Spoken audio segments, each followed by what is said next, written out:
Bueno, pues muy buenas tardes a todos y bienvenidos a este Observatorio de la Lengua Española y las Culturas Hispánicas en Estados Unidos.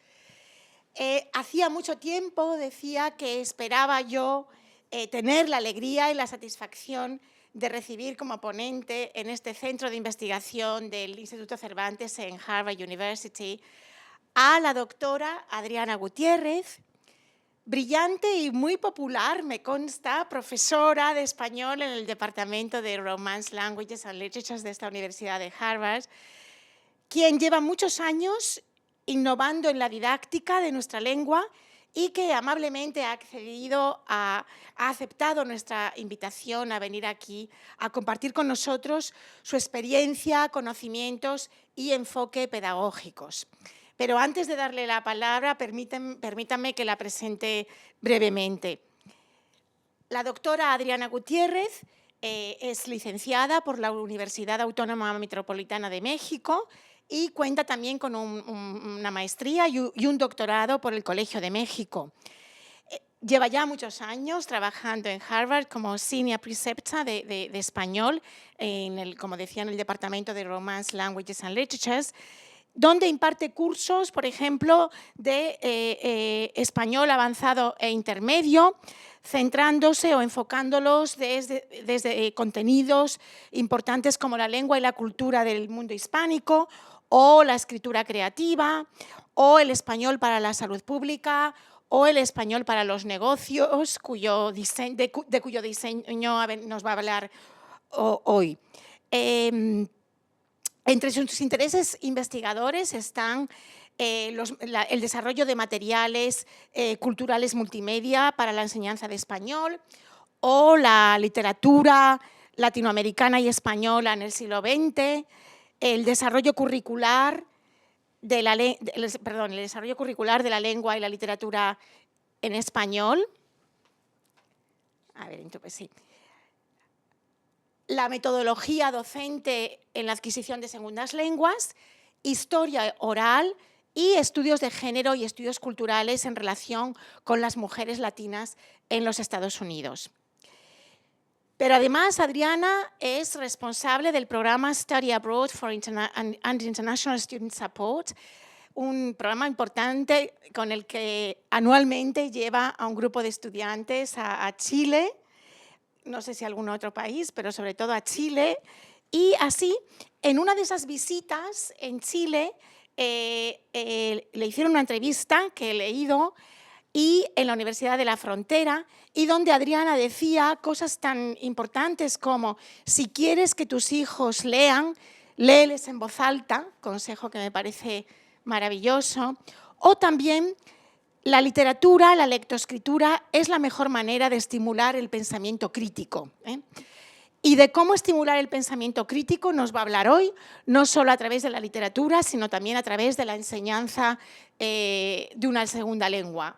Cómo hacer que los alumnos vayan más allá de la adquisición de la lengua, cuestionando cosas importantes de la vida y de la sociedad.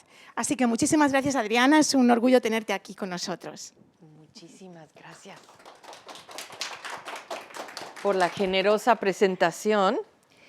Y antes que nada, quiero agradecer al Observatorio Cervantes y a Marta Mateo, su directora ejecutiva, la amable invitación de venir a contarles esta tarde de mi trabajo en el salón de clases. Es un honor y un placer estar aquí. Quiero empezar con una cita.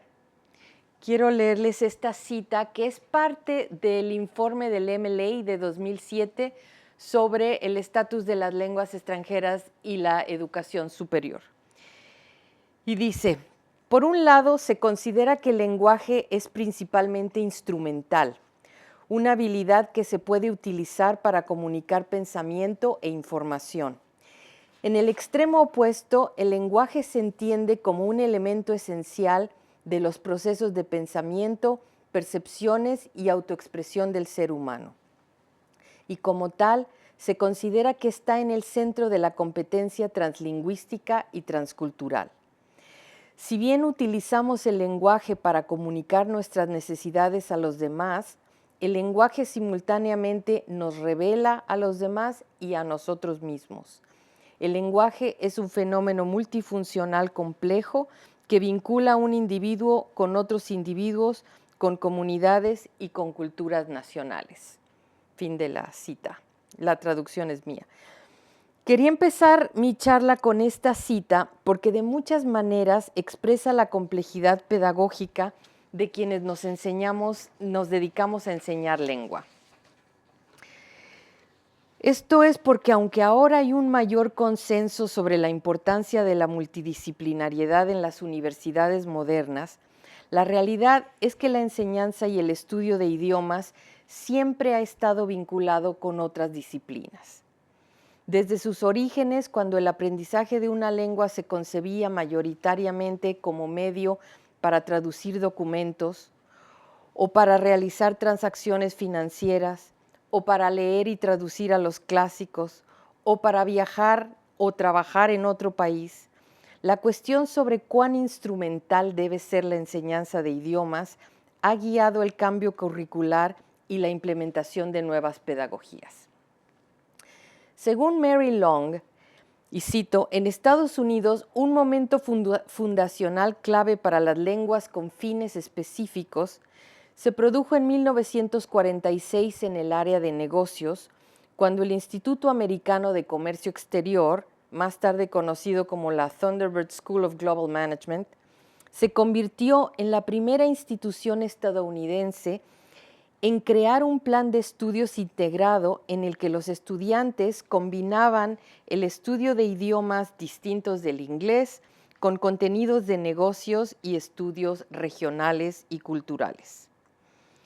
La publicación del reporte del MLA en 2007 sobre el estado de la enseñanza de lenguas conmina a los departamentos de lenguas en las universidades en Estados Unidos no solo a tratar de integrar de manera más holística la enseñanza de la lengua con la enseñanza de la literatura, sino que también marca la pauta para que las universidades creen caminos interdisciplinarios en los departamentos de lengua, para preparar así mejor a los estudiantes con el fin de trabajar y vivir en un mundo globalizado. El objetivo, señala el reporte, no debe enfocarse en conseguir el fin, que es poco realista, de que los estudiantes alcancen la fluidez lingüística de un hablante nativo adulto, sino más bien que adquieran la capacidad de operar de manera informada entre lenguas y culturas como agentes translingües y transculturales. Aunque no se expresaba de esta manera, la Universidad de Harvard contaba con cursos para fines específicos ya desde 1982, con la sección de francés a la cabeza. La clase de español para negocios le siguió 2 años después, en 1984, y así lo reporta el periódico estudiantil El Crimson. Cito, en respuesta a una percibida demanda por parte de estudiantes que planean trabajar en el extranjero, el departamento ha iniciado una serie de cursos de idiomas para los negocios, el último de los cuales, Español para los negocios, comenzará el próximo año, otoño de 84. La versión francesa del curso, continúa el periódico, introducida en la primavera de 1982, va más allá del vocabulario básico para trabajar en un país francófono.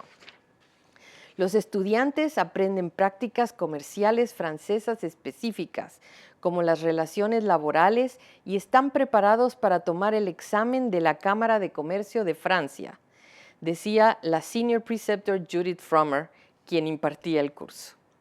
Y ahí termina la nota del Crimson. Desafortunadamente no conozco el contenido del curso original de español para los negocios, pero especulo que sería muy cercano a lo que se describe del curso de francés. Sé, sin embargo, que en algún momento se descontinuó como parte de la reestructuración del currículum y que obedeció, por un lado, al esfuerzo de acomodar nuestras necesidades como programa de español con las necesidades y los intereses cambiantes de nuestros estudiantes, quienes entonces gravitaban naturalmente hacia cursos más holísticos y completos, no solo negocios. De alguna manera, el español para los negocios, como otro curso con fines específicos, el español para la lectura, Spanish for Reading, se percibían como cursos con un enfoque limitado, más pragmático, que los cursos tradicionales más generales de lengua, cultura y literatura. Y aquí cito de nuevo a Mary Long, pionera en proponer la importancia de crear y ampliar cursos de idiomas con fines específicos. En su investigación, Long nota y previene contra el prevalente temor de que estos cursos con fines específicos han causado en departamentos de lengua y literatura. Y cito, se temía que acabaran socavando la misión de las humanidades, con la que están comprometidos los departamentos de lengua y literatura. Y también se temía convertir a los departamentos de lengua exclusivamente en departamentos de servicios, disminuyendo así su estatus dentro de las estructuras de poder de las instituciones de educación superior. Y aunque esta es una preocupación legítima todavía para los departamentos de lenguas, en su estudio Long aconseja, y cito, que en lugar de descentrarse completamente de la literatura, el enfoque más factible para brindar a los estudiantes una preparación integral para las demandas del mercado laboral sería que los programas con una fuerte tradición literaria se expandan gradualmente en áreas con fines específicos complementarias. La autora agrega que la investigación en los distintos campos disciplinarios también puede dar forma a la dirección ética de las prácticas que imparten los cursos. Por ejemplo, dice, desde la perspectiva de la interacción cultural, sabemos que una comprensión más profunda de los contextos históricos y culturales en ámbitos como los negocios, la medicina, el derecho, pueden ayudar a garantizar interacciones más equitativas en el entorno global. Por su parte, Lourdes Sánchez López, en un artículo sobre el español para fines específicos, nos dice que, cito, el informe del MLA subraya que es necesario estudiar la reestructuración de los diseños curriculares, de forma que haya una progresión natural y coherente en los que se integre el estudio de la lengua, la cultura y la literatura como una misma entidad, apoyados por otros cursos interdisciplinarios que sirvan para reforzarlos y brindarles un lugar prioritario dentro de las humanidades. Fin de la cita. Así pues, ya que tanto la MLA como las investigaciones realizadas en las disciplinas específicas concluyen que es necesario situar el estudio de la lengua dentro de contextos humanísticos y disciplinarios más amplios. En realidad, lo que ha cambiado en los cursos de Harvard con fines específicos, al menos desde 1982, no es la enseñanza de cultura y literatura en los cursos de lengua, sino el tipo de uso de los textos, de las situaciones que analizamos en estos y, más importante, de las metodologías que utilizamos para acercarnos a esos textos. Y puesto que los cursos con fines específicos naturalmente promueven conexiones entre disciplinas, comparaciones entre la lengua nativa y la que se estudia, y entre culturas y formas de comunicación diferentes, son perfectos para integrar lengua, cultura, historia y cualquier otro interés disciplinario que se juzgue prudente, puesto que el contenido en sí de las disciplinas de estos cursos los pueden proveer los propios estudiantes. En este aspecto, mis cursos con fines específicos, tanto la ética de los negocios en América Latina como la representación de la enfermedad y la salud en América Latina, el español para la salud pública, difieren de otros cursos, algunos como los que fueron presentados en el excelente simposio Divulgación y Didáctica del Español en la Ciencia y la Medicina, organizado aquí en el Observatorio en el año 2023, en que, aunque mis cursos están dirigidos a estudiantes interesados en las ciencias de la salud o de los negocios, no se centran en los aspectos de la práctica de la ciencia de la salud o de los negocios. No son una guía ni un libro de texto. Más bien se enmarcan ampliamente dentro de las pedagogías conocidas como multialfabetizaciones, en inglés multiliteracies, o alfabetizaciones multimodales, desarrollado por Cope y Calancis. Y aquí tienen un poco los puntos de lo que desarrollan Cope y Calancis. En donde, mediante distintas actividades e intervenciones creativas, se involucra a los estudiantes en 4 tipos de actividades de aprendizaje. La experimentación de un texto a través de la expresión de pensamientos, opiniones y sentimientos.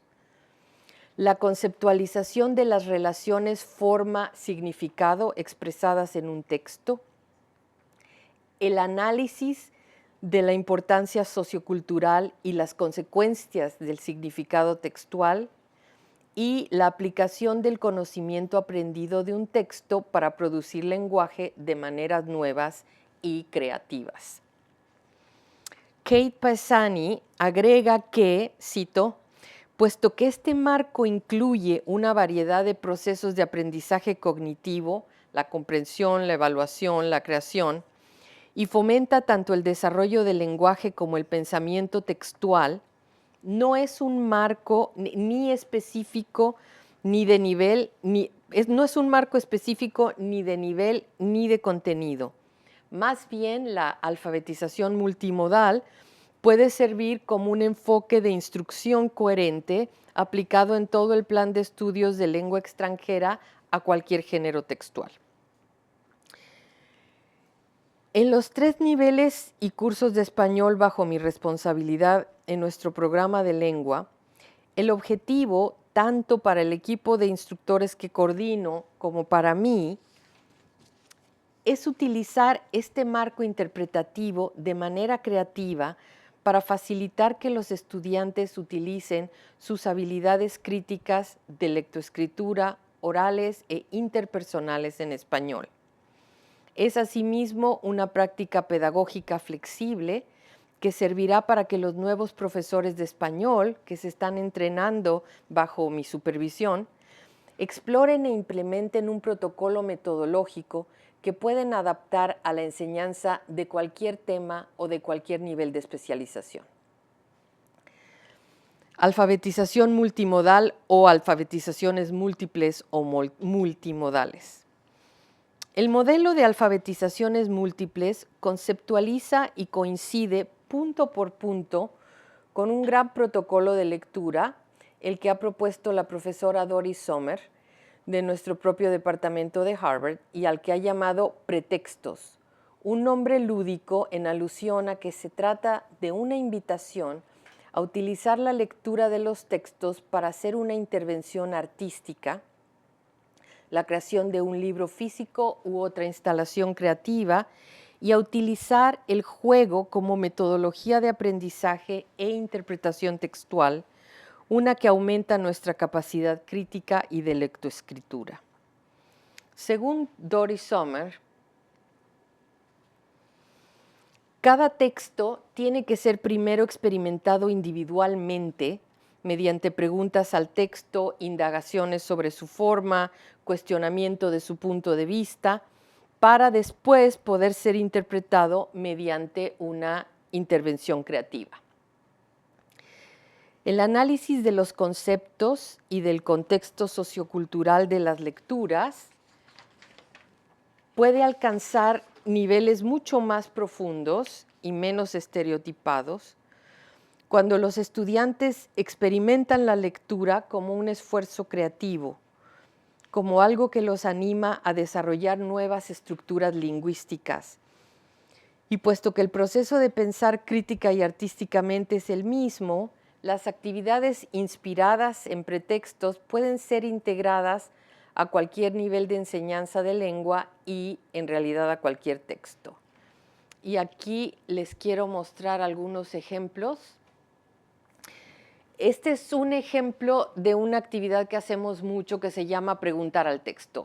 Son preguntas al texto. Y aquí preguntas bastante largas y sofisticadas sobre un cuento de Carlos Fuentes, Malintzin de la Maquila. Y de nuevo, quiero enfatizar que los textos son difíciles. Entonces, cualquier pregunta al texto nos lleva a entrar en el curso de la ética de los negocios. Y aquí otro ejemplo de preguntas al texto sobre un texto complejo de Nancy Morejón sobre Nicolás Guillén, en otro curso sobre literatura afrodescendiente y finalmente en clase la semana pasada discutiendo El perseguidor de Julio Cortázar. Y aquí, como ven, el formato al principio era en Zoom, después en Slack, en donde ellos, esto lo hacíamos también en Zoom, colgaban sus preguntitas en los post-its digitales, pero en el salón de clase a veces los chicos traen sus preguntas y las cuelgan, si las han escrito con tape, o las escriben en la pizarra después de discutir un poco en grupos. La actividad de hacer una pregunta al texto es muy sencilla y sin embargo nos acerca a la manera de leer de los estudiantes. Nos informa sobre su nivel lingüístico, sobre si han entendido y sobre su forma particular de interactuar con un texto determinado. Es también una manera metódica de iniciar una conversación más amplia a partir de sus inquietudes y no desde la estandarización de las preguntas de comprensión del maestro, donde normativamente guiamos la supuesta comprensión de un texto. Mientras que hay elementos que los estudiantes van a necesitar para entender el contexto lingüístico, histórico, social, cultural de una obra, la mejor manera de averiguar los elementos que tienen para decodificarlo es haciendo una pregunta al texto.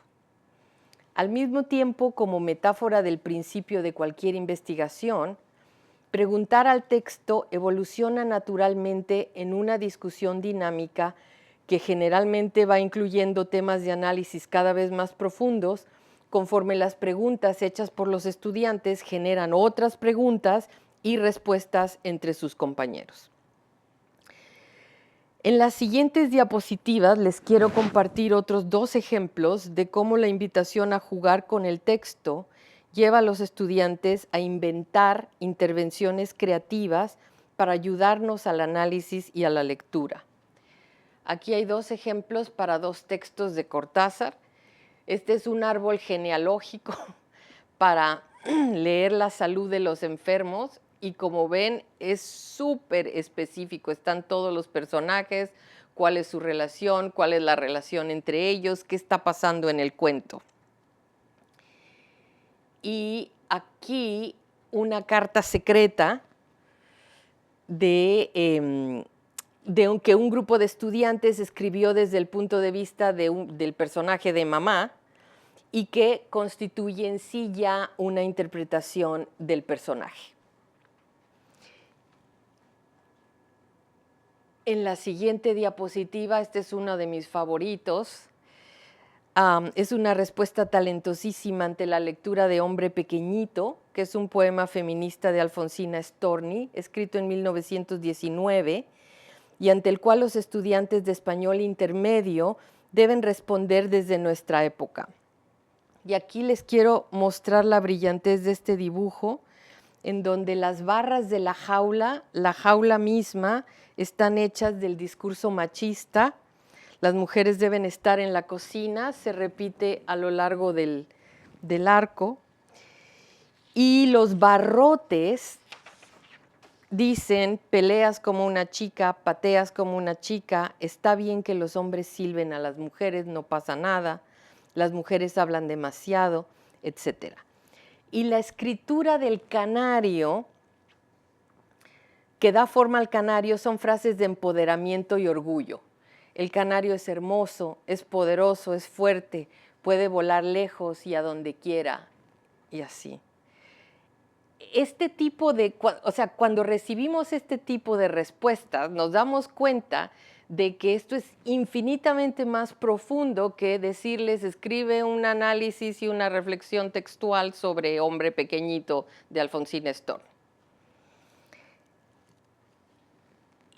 Bueno, entonces, entusiasmada con estos resultados y habiendo establecido sólidamente estas actividades creativas con mucho éxito en los niveles intermedio e intermedio avanzado, cuando un grupo de estudiantes hizo una petición al Departamento de Romance Languages and Literatures para que ofreciéramos una clase de español para los negocios, se me ocurrió tomar la oportunidad para crear un curso donde los estudiantes pudieran hacerse preguntas de tipo ético que normalmente no se asocian con los cursos de negocios, para estudiar la manera en la que han operado en el pasado y en el presente las empresas multinacionales en América Latina.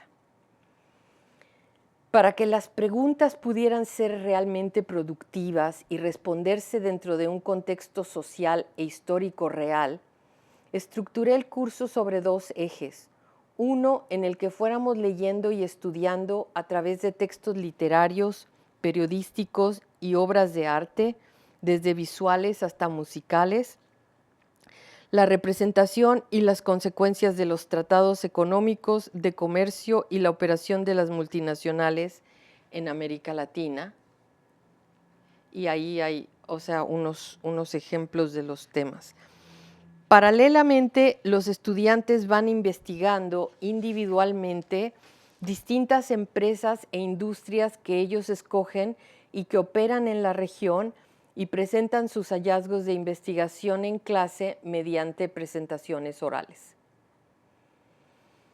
El curso mantiene un eje geopolítico en un espacio cronológico de 120 años, desde la construcción del Canal de Panamá en 1904, la independencia de Panamá de Colombia, el papel que Estados Unidos tuvo en esta, el consecuente control de las rutas de mercados que el canal facilitó a los Estados Unidos, hasta el Tratado de Libre Comercio de América del Norte, estipulado entre México, Estados Unidos y Canadá en 1994, y las maquiladoras que se instalaron en la frontera a consecuencia del tratado, además de las secuelas sociales de este, la inmigración, el trabajo femenino en las maquiladoras, los feminicidios en Ciudad Juárez y el narcotráfico. Los temas de las otras unidades son la historia de la explotación del Amazonas, desde las caucheras en la Amazonía peruana de 1912 a 1921, hasta la explotación petrolera en la Amazonía ecuatoriana en los años 70 y la demanda por daños medioambientales que la gente de la región hizo contra Chevron Texaco en 2004. La industria bananera en Centroamérica, por supuesto, en los años 30 y hasta el día presente. Y los vínculos entre las dictaduras del Cono Sur y las multinacionales durante los años 70 y 80. Cada unidad tiene la posibilidad de integrar contenidos multidisciplinarios que pueden ser de especial interés para los estudiantes. En el caso de la unidad en torno a la construcción del Canal de Panamá, por ejemplo, se me perdió el slide. Ok, bueno, tenía una de los estudiantes trabajando. Hay estudiantes que saben de ingeniería y que explican con detalle el sistema de esclusas y cómo funcionan en el canal. Así, no solo están a cargo de una presentación de negocios, sino de un tema dentro de la unidad que será expuesto en parejas. En el curso de la salud pública, que mencionaré luego brevemente, puesto que es un curso espejo de los estudiantes que lo toman tienen conocimientos muy sofisticados de biología, de fisiología, de inmunología, y explican la progresión y patología de las enfermedades como auténticos expertos. Aquí hay un ejemplo de, porque lo tenía a la mano, de qué es la tuberculosis. Lo que quiero subrayar con esto es que cuando los estudiantes pueden proveer contenido al curso, tienen también mucho más agencia e incentivos para expresarse con claridad en español, y el equilibrio en el salón de clases cambia. Son ellos los facilitadores y quienes promueven y llevan la discusión con todos los beneficios pedagógicos que esto trae para practicar sus habilidades interpretativas y como presentadores. Al mismo tiempo, cada unidad integra textos literarios que son a la vez clásicos y complejos. Leemos textos de Carlos Fuentes, de Roberto Bolaño, de Yuri Herrera, de Mario Vargas Llosa, de Cortázar, entre otros.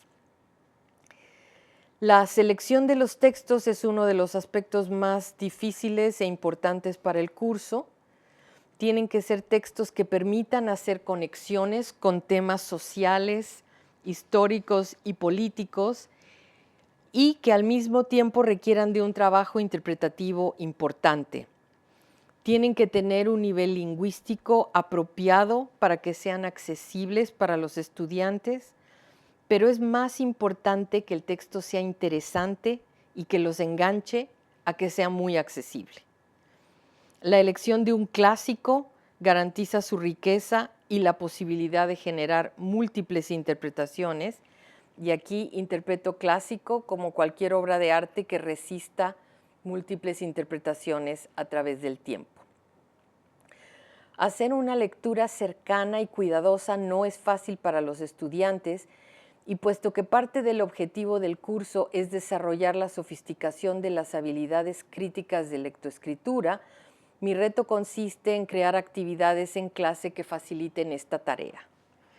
Algunos ejemplos incluyen reescribir el texto desde el punto de vista de otro personaje, cambiar el final, introducir una escena nueva, escribir una carta desde el punto de vista de un personaje respondiendo a otro, escribir una nota periodística, contar los hechos en la forma de un corrido. Y no pude bajar el MP3, pero era genial. Jugar con el texto lleva a los estudiantes a releerlo múltiples veces, buscando citas, y la comprensión y el vocabulario se facilitan en tanto el juego es un trabajo colectivo.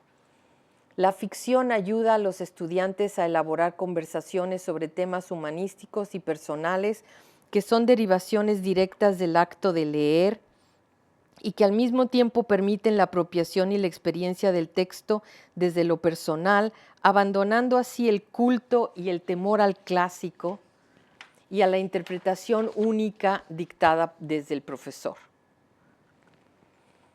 Para lograr un diálogo abierto y productivo es también imprescindible crear una atmósfera amigable y tolerante en el salón de clases, y las actividades están pensadas para que todos los estudiantes participen y escuchen atentamente a sus compañeros. La camaradería y el respeto no son accesorios pro forma, sino un protocolo cívico para el salón de clase, un instrumento pedagógico esencial para poder entablar discusiones sobre temas a veces difíciles y escucharnos unos a otros con respeto, especialmente cuando inevitablemente habrá opiniones contradictorias y desacuerdos sobre cómo enfrentar un problema. Elementos que contribuyen en este aspecto son las presentaciones orales y los talleres de escritura. Las presentaciones orales son en pareja, parte de un esfuerzo colaborativo, y los estudiantes presentan su tema elegido y al final tienen preguntas de discusión para la clase. Los temas son muy variados, como lo pueden ver aquí en las diapositivas. Aquí sobre el ecoturismo y los beneficios y las desventajas.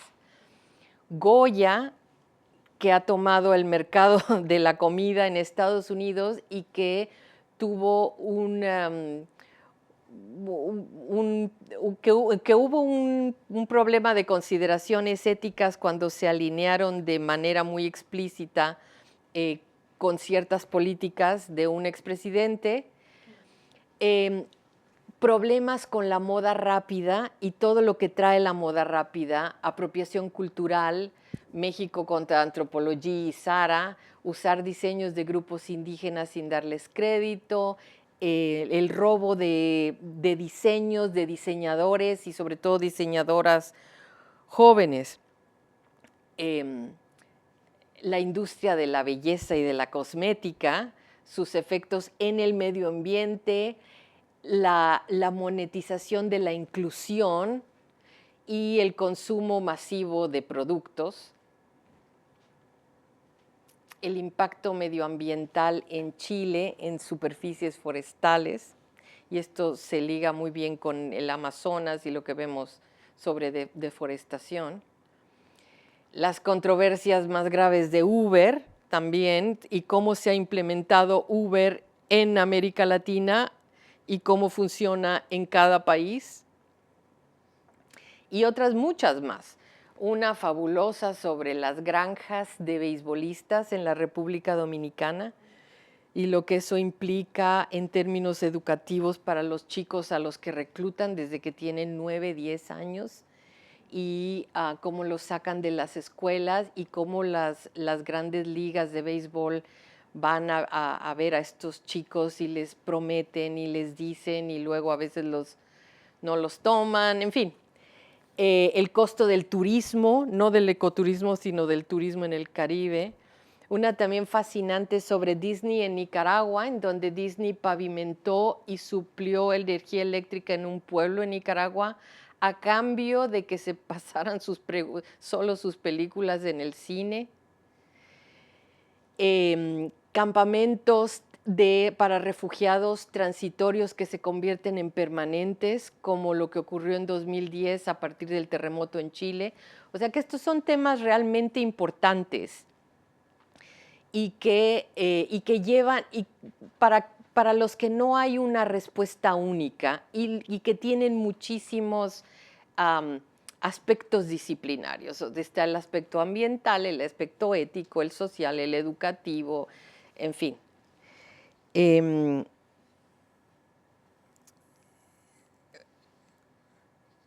Sí, hay temas en los que suele haber consenso. Por ejemplo, la moda rápida es muy destructiva para el medio ambiente, pero luego las soluciones no son fáciles. ¿Qué vamos a hacer si la gente no puede comprar ropa más sostenible porque es muy cara? O porque la ropa no es accesible, o porque los diseños revelan apropiación cultural, o porque se roban los diseños de diseñadoras jóvenes. O en otro aspecto más serio, ¿por qué medio se puede lograr que la gente en el Amazonas ecuatoriano reciba restituciones a partir del daño ecológico que sufrieron a causa de las prácticas extractivistas de Chevron Texaco? ¿Cuáles son los argumentos legales para ganar o perder el caso? Aun cuando no hay consenso o soluciones fáciles o definitivas, el grupo se toma muy en serio la responsabilidad de investigar y de considerar la viabilidad de soluciones. Crear admiración mutua entre los miembros de la clase es importante para consolidar el respeto y la diversidad de opiniones. Y aquí también ellos traen sus propias habilidades en ciencias, en leyes, en salud pública, etcétera. Talleres de escritura. Los talleres de escritura son muy recientes en el curso y surgieron como una solución para disuadir el uso de ChatGPT en los trabajos escritos. Los estudiantes tienen 45 minutos para escribir un ensayo relacionando o estableciendo conexiones sobre los temas de la clase y después tienen 20 minutos restantes para editar el ensayo de uno de sus compañeros. Después tienen una semana para agregar material complementario a su ensayo. Puede ser un dibujo, puede ser un poema, puede ser lo que quieran. Esto logra que se lean unos a otros y que presenten sugerencias al ensayo que editan. Al final del semestre habrán escrito 3 talleres, un prólogo, un epílogo, ilustrado sus ensayos y editado el trabajo de al menos 3 de sus compañeros. Aquí les muestro aquí hay una presentación oral la semana pasada. Este es el formato del taller de escritura, o sea, este es un ejemplo del prompt. Entonces ellos tienen que escribir esta es una respuesta a la novela de Yuri Herrera, Trabajos del Reino, y aquí vemos el tipo de respuestas, o sea, ellos escriben en el cuerpo del texto, los editores les ponen comentarios al margen, y después ellos tienen unos días para ilustrar cosas. Y aquí es una solución curita, hablando de el ensayo se llama La independencia asesina, y eso a propósito de las mujeres en las maquiladoras. Aquí hay otras respuestas a los editores. Este es uno de los personajes de Trabajos del Reino. Aquí un dibujo alusivo a los feminicidios de Juárez y aquí un poema con el tema de los feminicidios y las mujeres desaparecidas en Ciudad Juárez. Entonces, como ven, se invierten de manera artística, se involucran en los temas y no solamente hacen el ensayo, sino después como que lo acompañan con un esfuerzo creativo. Aquí tengo ejemplos de las presentaciones finales de dos chicas sobre sus libros cartoneros, porque al final, el proyecto final se enmarca en la tradición de Sarita Cartonera, se enmarca sobre dos cartones. Entonces, ellos son los autores que proveen el material esencial del libro, y la portada y la contraportada la van a decorar como se ve aquí en estos libros y como se ve aquí presentando. Y aquí otros ejemplos de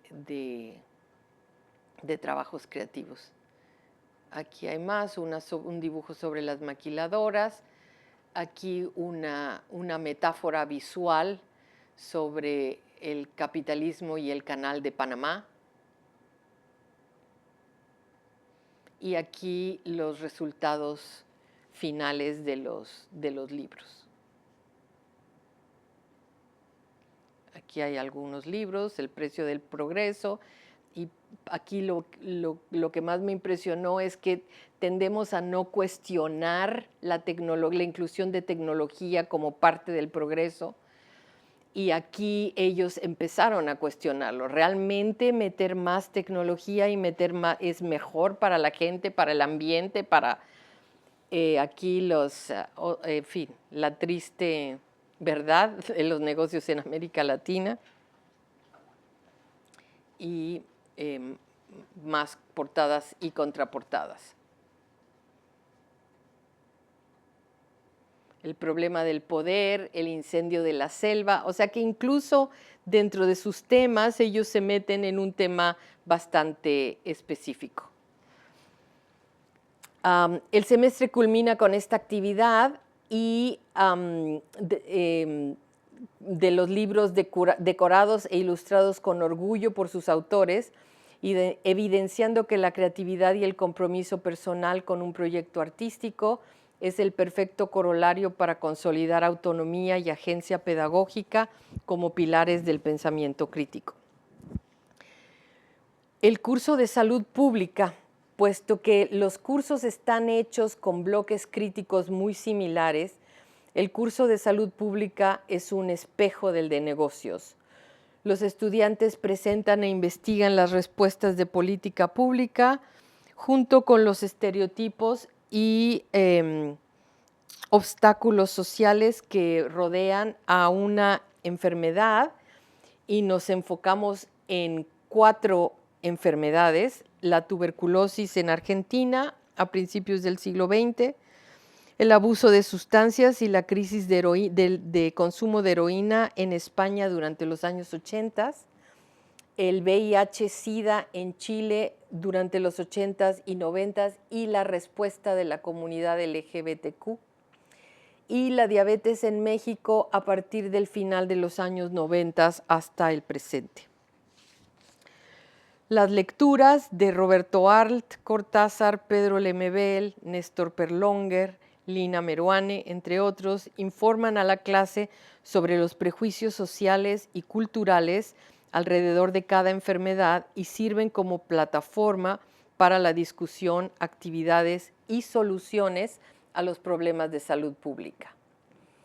Al final del curso de salud pública, los estudiantes tienen un proyecto, además de hacer los libros cartoneros, que consiste en una visualización creativa de una farmacopea, la narración visual de un historial de medicinas y enfermedades a lo largo de una vida individual contemporánea. Y quiero mostrarles un ejemplo fabuloso de dicha visualización. Esto fue el semestre pasado. Tenemos el juego de la muerte, un juego de mesa y de azar en el sentido literal y simbólico. Y se juega con dados y las cartas, los jugadores sacan cartas. Entonces, estos son las cartas de los pacientes jugadores. Entonces, uno hace ejercicio regularmente, o tiene asma, o es sedentario, o es bebedor empedernido. Esa frase les encantó. Lleva una dieta sana, es entusiasta de la medicina alternativa, es fumador, es obeso, y esta carta de las pildoritas, de las pepas, es un freebie, o sea, uno puede avanzar con esa carta. Y aquí están las enfermedades que van cayendo en las casillas, entonces cáncer cervical y su cura, cataratas, hipertensión, enfermedad de Alzheimer, osteoporosis, arterias coronarias, la enfermedad coronaria, alguien que está sano, y el trastorno del sueño, y le dan benzodiazepinas. Entonces, con dados nos pusimos a jugar, entonces uno saca una carta y saca luego una enfermedad, y así uno va avanzando hacia la muerte o va retrasando el camino hacia la muerte.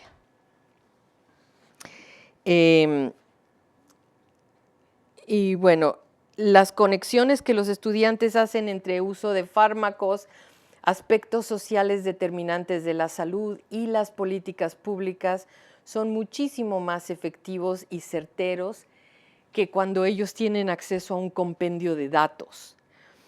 Y aquí,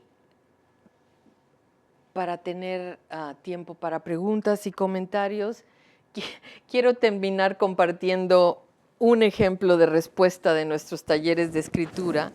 Sin pedírselo, hace unos pocos días, un estudiante reflexiona sobre el curso mismo y termina con la siguiente pregunta. Este curso desafía a los estudiantes a reflexionar preguntas críticas. ¿Podremos algún día separar la realidad biológica de las enfermedades del estigma cultural y social que las rodea?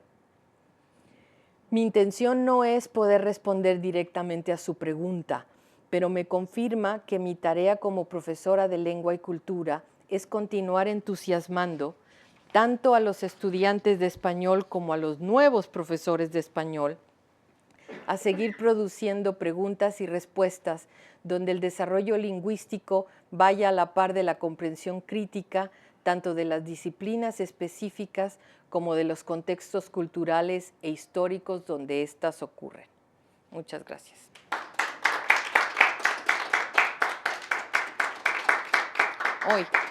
Este también lo puse, lo agregué porque es que me encanta. Es una reflexión de un estudiante y dice, los idiomas son como una espiral. Cuando más aprendes, menos sientes que sabes, pero aún quieres seguir adelante, especialmente cuando es un idioma ampliamente hablado.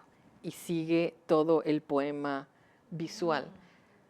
Tenemos auténticas obras de arte. Y ya. Muchísimas gracias, Adriana. Ha sido una gozada escucharte y ver todos estos materiales que han hecho tus estudiantes y sobre todo cómo les has estimulado tú y toda la reflexión teórica y la experiencia que hay detrás para llegar aquí, para llegar a lo que tú nos has enseñado. Se necesitan años de reflexión y de experiencia. No sé si alguien tiene alguna pregunta hacia ahora mismo. Hola, bueno, muchísimas gracias. La verdad que me ha encantado. Te felicito enormemente por el proyecto, como hacéis. Soy una gran defensora de los fines específicos. Casi toda mi experiencia está en fines específicos, en este caso en el lado del inglés. Más que una pregunta, ¿no? Es una reflexión. Cuando empezamos a dar clase en fines específicos, en áreas como la medicina, pues los negocios, el turismo, uno de los miedos, no sé si a ti te pasa con esos profesores noveles a los que tienes que formar, uno de los miedos que siempre tenemos es el vocabulario. Dios Claro. mío, voy a ser capaz. ¿Y si no entiendo ese vocabulario? ¿Y si yo no me desenvuelvo con ese vocabulario? Cuando luego la experiencia te lleva a entender que precisamente el vocabulario los alumnos lo tienen, porque es el vocabulario que ellos manejan en el día a día, aún muchas veces teniendo una destreza pues, regular, ¿no? o principiante del idioma. El vocabulario de su especialidad ellos sí lo suelen tener, ¿no? Entonces, me parece fundamental trabajar en todo lo demás que les va a llevar a manejar ese vocabulario, ¿no? Analizar qué es lo que necesitan nuestros estudiantes en esas áreas en las que ellos se van a desenvolver. Te iba a preguntar, pero un poquito ya me lo has explicado, ¿no? ¿Cómo Pretext les podía ayudar aquí? Entiendo que los textos siempre están enfocados al área de especialidad, ¿no? Sí, los textos están enfocados al área de especialidad y tienen vocabulario específico, pero mucho más amplio, porque son textos literarios. Y allí, pues tenemos que escoger un poco cuáles son el vocabulario que escogemos directamente para enfatizar, pero son los estudiantes los que recogen también su propio vocabulario nuevo. O sea, tienen como pequeños diarios semanales de vocabulario y esas palabras ellos las van a incorporar en sus ensayos, en sus exámenes, ellos van a curar su propia lista de vocabulario. Y lo que yo siempre les digo es, si tú quieres hablar sobre este tema, ¿qué vocabulario necesitas para hablar sobre este tema? Y suele ser bastante efectivo. Hay muchísimos estudios sobre vocabulario. Uno los más recientes que dicen que un estudiante o una persona tiene que estar expuesta al menos entre 7 y 10 veces a una palabra nueva para incorporarla, no para usarla, sino para tenerla dentro de su vocabulario pasivo, para reconocerla en ciertos contextos. Y entonces hacemos eso. Hay unas que repetimos y repetimos y repetimos, y otras que ellos van a utilizar eso de manera más bien en los escritos, pero reconociendo que lo más ambicioso, digamos, es adquisición de vocabulario. Pero todas estas, por ejemplo, traer citas, hacer preguntas, traer nuevos textos, todo eso ayuda con vocabulario. ¿Y organizáis contenidos lingüísticos de manera formal o no sé cómo preguntarlo, o los van adquiriendo de forma, como si dijésemos, natural, que no es natural, a medida que profundizan en estos contenidos sociales? La gramática, en el curso de intermedio, la gramática está muy integrada en cada lección. O sea que cada clase es, digamos, la práctica y la enseñanza de los temas de pretérito imperfecto, ser, estar, haber y tener, los mandatos con pronombre, y los estudiantes tienen otros apoyos en Canvas para hacer ejercicios, digamos, en donde refuerzan el punto gramatical en sí. En la clase hacemos ejercicios más divertidos y utilizamos más el tiempo para comunicarnos, pero ellos tienen que hacer esos ejercicios a manera de texto y de práctica y de estudio. En el nivel más avanzado, Ellos también tienen que hacer muchos ejercicios de vocabulario, muchos quizzes de vocabulario y también una práctica gramatical importante. En este curso lo que hacemos es, por ejemplo, práctica de discursos, o sea, utilizar el discurso indirecto para usar los tiempos pasados, simplemente para reproducir lo que otras personas dijeron. No hay una explicación explícita de gramática, aunque cuando hay una pregunta, por supuesto que paramos y explicamos, pero aquí en estos cursos los estudiantes tienen un nivel bastante avanzado y hay que trabajar también individualmente porque aunque el nivel es homogéneo, cada quien necesita un poco una cosa diferente. Hay gente que necesita más vocabulario, hay gente que necesita todavía reforzar más gramática. Va dependiendo un poco, pero sí, o sea, y sobre todo los textos están muy enfocados, están pareados con un punto gramatical, digamos.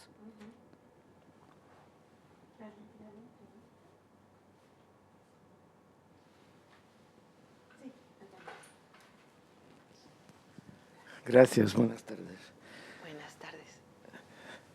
Quería comentar, me parece un intento de llegar a una meta, un intento admirable, pero yo lo veo como muy, muy difícil. Me explico. Nosotros que hablamos español o inglés, tenemos dificultades en aprender, en entender algo sobre, yo qué sé, una ciencia natural, la biología. Hace 2 semanas fui a escuchar a un colega, solo porque es un colega de otro departamento, una charla sobre biología. Y yo, cuando era estudiante, era muy bueno en biología, pero no entendí casi nada. No entendí casi nada. Y no pude retener ni siquiera. O sea, hay una serie de palabras, cosas que yo desconocía por completo. Y lo podemos aplicar a cualquier cosa, a la medicina, a la tecnología. O sea, entonces, si nosotros en nuestra lengua o nuestras lenguas tenemos dificultad, ¿no?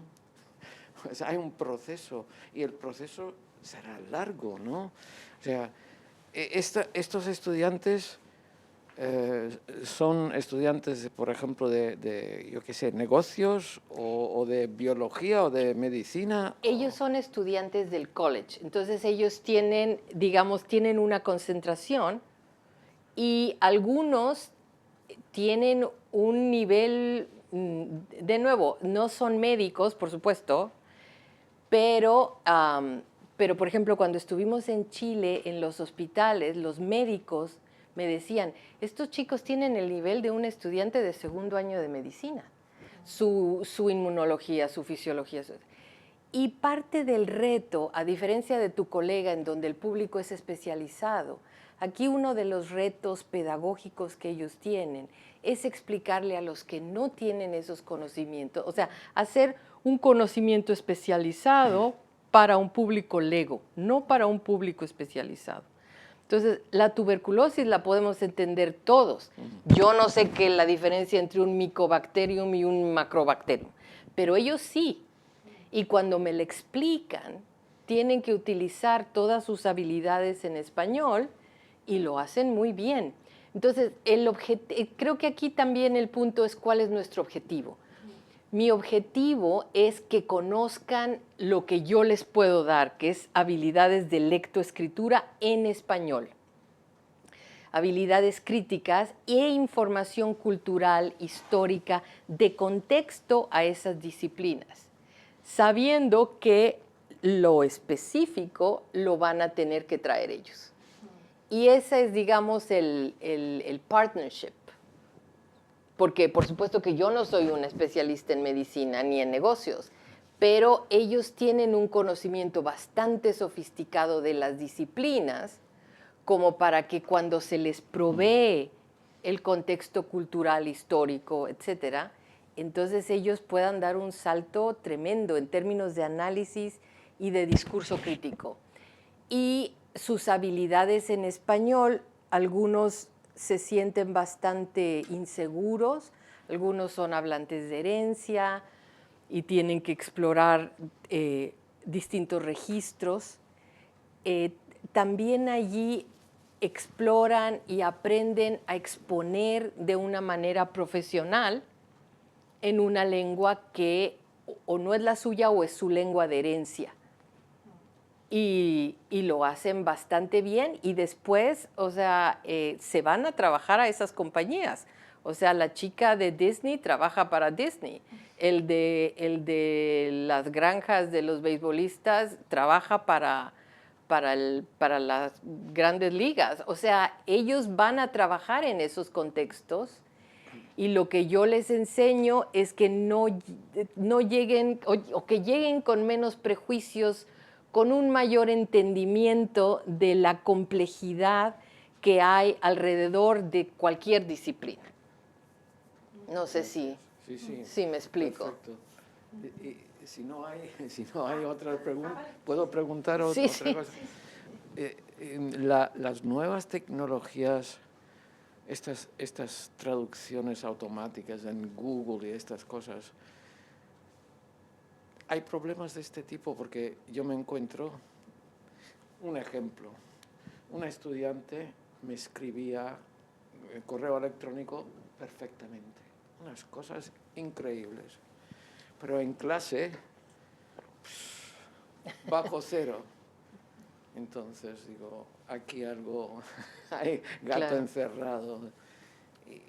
Y la llamé y le dije, oye, si tienes yo prefiero que tengas un montón de errores, pero que lo hagas tú. Claro. ¿Qué consigues con eso? Entonces, encuentras Sí, este sí, tipo de cosas. lo vemos todos los días un poco, pero por eso decidimos hacer los talleres de escritura en la clase, porque lo que ocurre en la clase pues es digamos, o sea, la discusión de los textos, la vemos, y después ellos cuando escriben su taller de escritura, escriben en la clase. Y entonces allí no pueden usar ChatGPT. Después tienen una semana para corregir, enmendar, pero ahí ya hay una base. Y creo que también ellos llegan a... mi intención también es que ellos realmente se expongan con su nivel y con sus vulnerabilidades para que vayan mejorando cada uno. Y por eso cada uno tiene un poco una necesidad diferente, o sea, pero sí, pero ya o sea, no les pedimos trabajos para que los hagan en casa, para que no, o sea, porque esto es mucho más productivo. Sí hacen cosas en casa, por supuesto, pero esto es más productivo y nos ha resultado bastante bien. Oyendo al tema del pensamiento crítico, que me parece admirable ese objetivo en una clase de lengua, en este mundo tan dividido en el que vivimos ahora mismo, en muchos contextos occidentales por lo menos, ¿qué observas tú es la actitud de los estudiantes al manifestar sus opiniones ante temas tan complejos y controvertidos como los que nos has mostrado que analizan? Y, por cierto, ¿quién elige esos temas? ¿Los eligen ellos? ¿Tú les das una lista de opciones? Ellos eligen su tema de negocios. Después hay temas que yo les asigno. Por ejemplo, el narcotráfico en México, se los asigno yo, la guerra, o sea, cuáles son los principios de la guerra contra el narcotráfico en México, cuáles eran los principios de la guerra contra el narcotráfico en Colombia, que son cosas ya establecidas. ¿Qué era la Peruvian Amazonian Company, la United Fruit Company? O sea que hay temas que están en el curso, pero la presentación que ellos tienen que hacer de negocios, ellos escogen el tema. Y efectivamente la exposición de la discusión y la discrepancia es de los aspectos más interesantes en el curso y Y siempre les digo que el objetivo no es estar de acuerdo, sino escucharse y exponer puntos de vista de uno o de otro.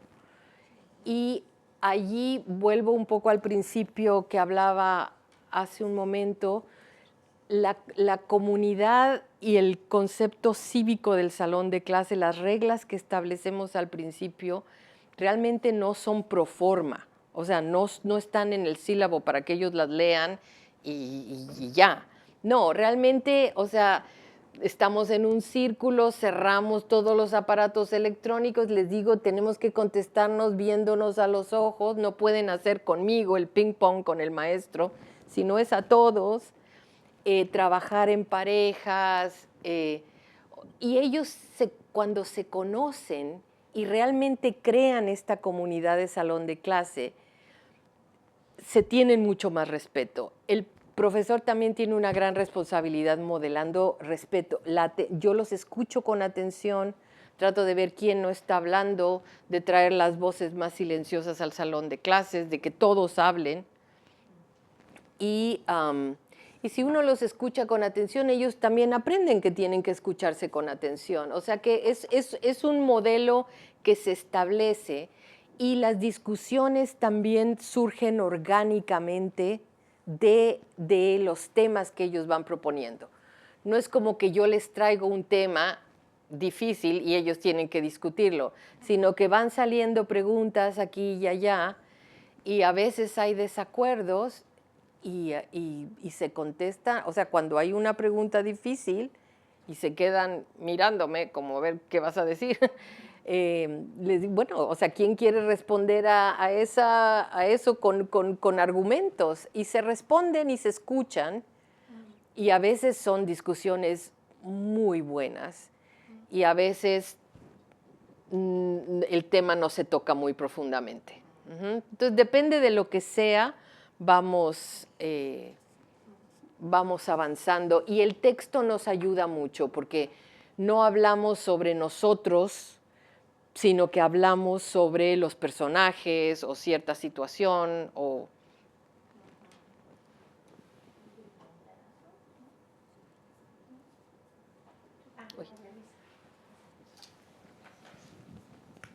Bueno, Adriana, felicidades. Yo conozco tu trabajo, pero siempre es muy, muy lindo, muy interesante ver todas estas conexiones de texto, de cultura, de pensamiento crítico.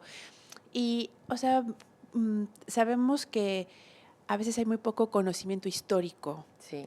No solamente de Latinoamérica, sino del papel de los Estados Unidos en Latinoamérica y que sale evidentemente en todas nuestras clases y principalmente en un tema como negocios, por ejemplo, y la ética. Entonces, ¿cómo se da en esta clase este tema del el conocimiento o desconocimiento del papel de este país y los chicos como ciudadanos americanos y confrontando este tema tan difícil, ¿no? Cómo sale, cómo se maneja, pensando sobre todo en tu enfoque crítico, ¿no? Sí, no, esa es una de las cosas más interesantes porque ellos realmente no saben mucha historia de América Latina y de Estados Unidos en relación con América Latina. Entonces, por ejemplo, con la construcción del Canal de Panamá, que es bastante lejos en el tiempo, y ellos tienen que investigar y se quedan impresionados del papel intervencionista de Estados Unidos para promover la independencia de Panamá con Colombia y después quién vendió cómo venden el canal.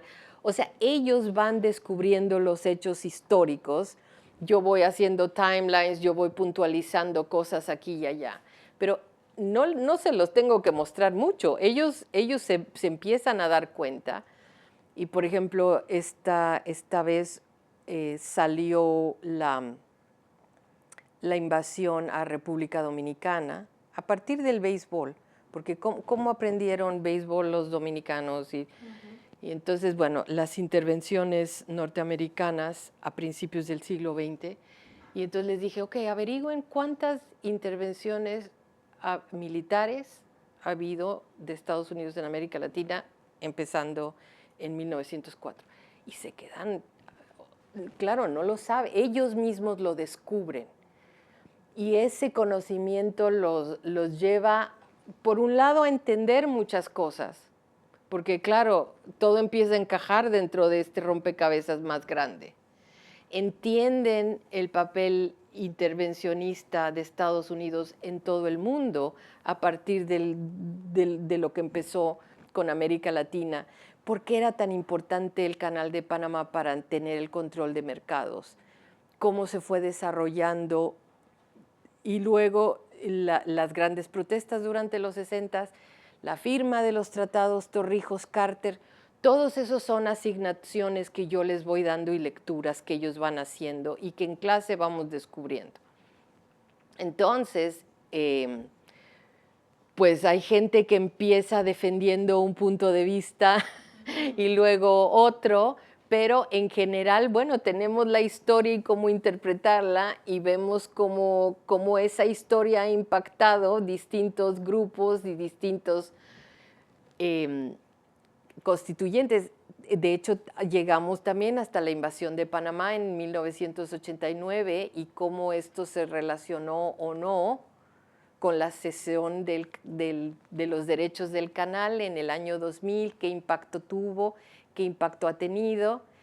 Y ahora últimamente, por ejemplo, el impacto medioambiental que ha tenido la sequía en el canal, que han tenido una sequía espantosa, y cómo esto ha impactado el tráfico dentro del canal. Entonces, cubrimos muchas ramas de un tema, pero no son siempre las mismas, porque un poco los estudiantes van trayendo sus preguntas y a algunos les interesa más el aspecto político intervencionista y a otros les interesa más, por ejemplo, la profunda conexión entre los gobiernos norteamericanos y la protección a las multinacionales, que también es algo que no veían muy claro, y entonces ahora lo relacionan, y Facebook, y Meta, y Twitter, y las regulaciones europeas son diferentes que las de aquí, y cuáles son las regulaciones en América Latina. Entonces ellos se van formando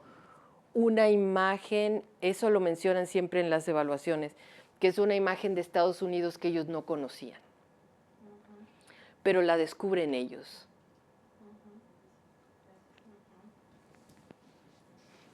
Es maravilloso este enfoque que das, porque además les haces quizás verse a sí mismos desde otro punto de vista, ¿no? Desde fuera, o desde aquello al que ellos han considerado siempre el otro, incluso aquí, ¿no? Exacto. Sí. Y cómo, bueno, cómo negocias, aunque eso es un anglicismo, la incomodidad que pueda surgir en el diálogo entre alumnos que son estadounidenses, que pueden sentirse incómodos al descubrir partes de su pasado que no les gusta, del pasado de su país que no les gusta, y alumnos que vienen de América Latina. Y, en general no muestran, no. O sea, muestran cierta sorpresa ante ciertos hechos, pero de nuevo no se sorprenden cuando entienden, cuando esto está muy relacionado con lo que pasa después. O sea, ellos saben que el petróleo se empieza a explorar en los años 70 y que Chevron Texaco empieza a hacer perforaciones. Y vemos anuncios de Chevron Texaco durante los años 70. O sea, we go to the farthest lands to extract the oil that we will sell. Y lo que ellos no han visto es de dónde lo sacaban. Entonces vamos a la selva de Ecuador, vemos un documental que se llama Crude, y estudiamos la demanda legal de las tribus amazónicas que hicieron contra Chevron Texaco en 2004 y que todavía sigue en cortes. O sea, la perdieron, luego la ganaron, luego la volvieron a perder. Pero estudiar todo eso, o sea, el problema del extractivismo, del daño ambiental, del daño a las comunidades, qué fue lo que pasó en esas comunidades.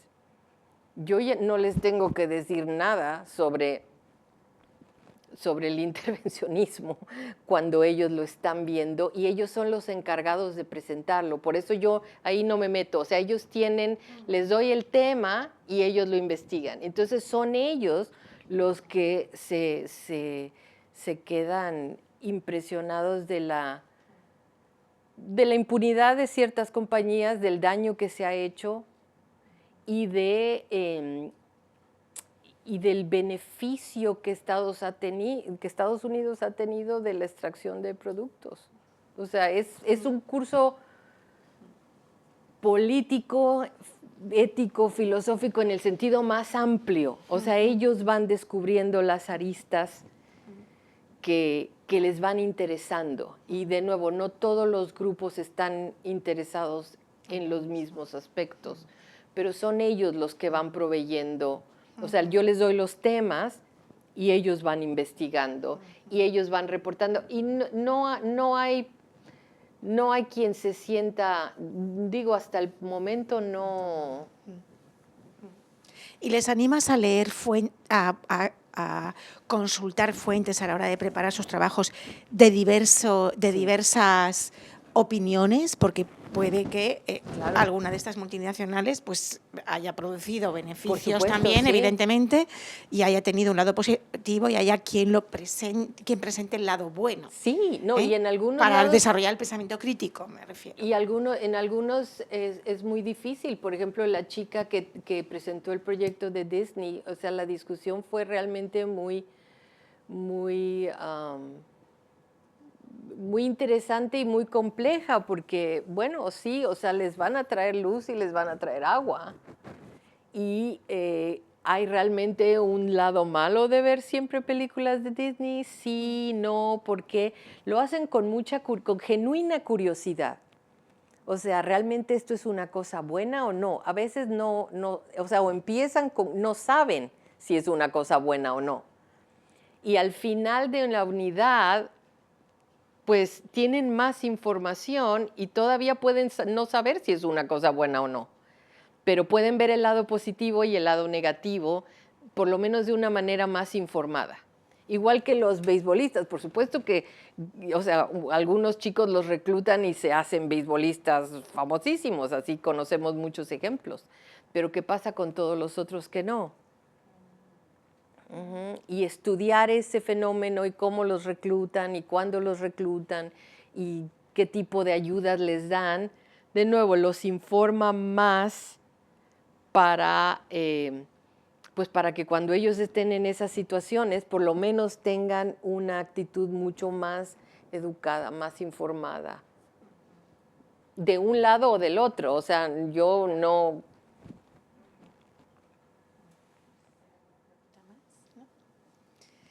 Bueno, pues muchísimas gracias, Adriana. Qué suerte tienen tus estudiantes. Muchísimas gracias por compartir este proyecto, mucho más que interesante, necesario, valioso y además replicable, porque seguramente es aplicable a otras especialidades dentro de las lenguas para fines específicos o como lo queramos llamar. Así que muchísimas gracias y gracias a todos por venir. Creo que le debemos otro aplauso. Gracias.